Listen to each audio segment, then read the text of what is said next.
বাংলাদেশ জুড়ে বিনম্র শ্রদ্ধায় জাতির শ্রেষ্ঠ সন্তানদের স্মরণ করেছে সাধারণ মানুষ। মহান স্বাধীনতা দিবসে ভোর থেকে শ্রদ্ধা নিবেদন করা হয় চট্টগ্রামের অস্থায়ী স্মৃতিসৌধে। সবার কণ্ঠে ভেদাভেদ ভুলে সমৃদ্ধ দেশ গড়ার প্রত্যয়।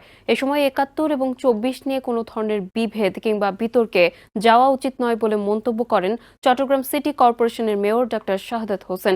এছাড়া চট্টগ্রাম, কক্সবাজার এবং ৩ পার্বত্য জেলা ছাড়াও দেশের বিভিন্ন জেলায় পালিত হয় দিবস। এদিকে স্বাধীনতা দিবস উপলক্ষে সর্বসাধারণের জন্য যুদ্ধজাহাজের উন্মুক্ত প্রদর্শনীর আয়োজন করে বাংলাদেশ নৌবাহিনী।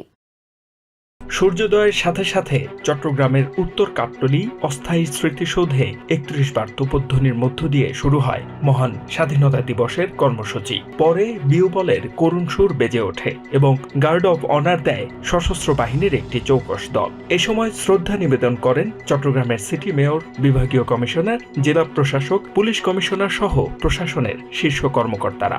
২০২৪ আর ৭১কে নিয়ে কোনো ধরনের বিভেদ কিংবা বিতর্কে যাওয়া উচিত হবে না বলে মন্তব্য করেন চট্টগ্রাম সিটি কর্পোরেশনের mayor doctor Shahadat Hossain. Chittagong M A. Aziz স্টেডিয়ামে স্বাধীনতা দিবসের কুচকাওয়াজ অনুষ্ঠিত হয়। কক্সবাজারে দিনের আলো ফোটার সাথে সাথে শহীদদের প্রতি শ্রদ্ধা নিবেদন করেন সর্বস্তরের মানুষ। বীরশ্রেষ্ঠ রুহুল আমিন স্টেডিয়ামে অনুষ্ঠিত হয় কুচকাওয়াজ। রাঙামাটিতে বীরশ্রেষ্ঠ মুন্সি আব্দুর রৌফ স্মৃতিসৌধে শ্রদ্ধা নিবেদন করেন জেলা প্রশাসক ও বিজিবি।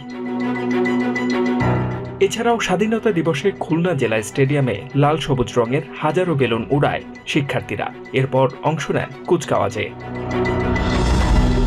রংপুরে জাতীয় সঙ্গীতের মাধ্যমে করা হয় জাতীয় পতাকা উত্তোলন। এরপর কুচকাওয়াজের সালাম গ্রহণ করেন স্থানীয় প্রশাসনের কর্মকর্তারা। ময়মনসিংহ সার্কিট হাউস মাঠে কুচকাওয়াজে অংশ নেন শিক্ষার্থী সহ বিভিন্ন বাহিনীর সদস্যরা। এ সময় নিজেদের অধিকার আদায়ের বিষয়ে সচেষ্ট হওয়ার প্রত্যাশা জানান শিক্ষার্থীরা।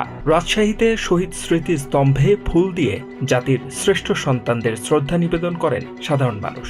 শ্রদ্ধা জানান বিভিন্ন রাজনৈতিক, সামাজিক, সাংস্কৃতিক সংগঠন সহ বিভিন্ন শ্রেণী পেশার মানুষ। এদিকে স্বাধীনতা দিবস উপলক্ষে সর্বসাধারণের জন্য উন্মুক্ত রাখা হয় বাংলাদেশ নৌবাহিনীর যুদ্ধজাহাজগুলো।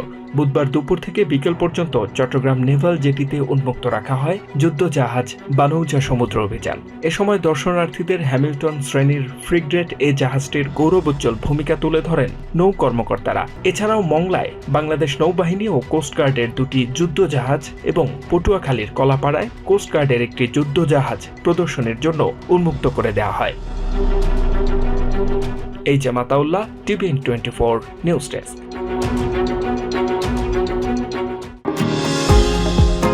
নিউ ইয়র্ক থেকে সম্প্রচারিত টিভিএন 24 টেলিভিশন বিশ্বজুড়ে বাঙালির কণ্ঠস্বর।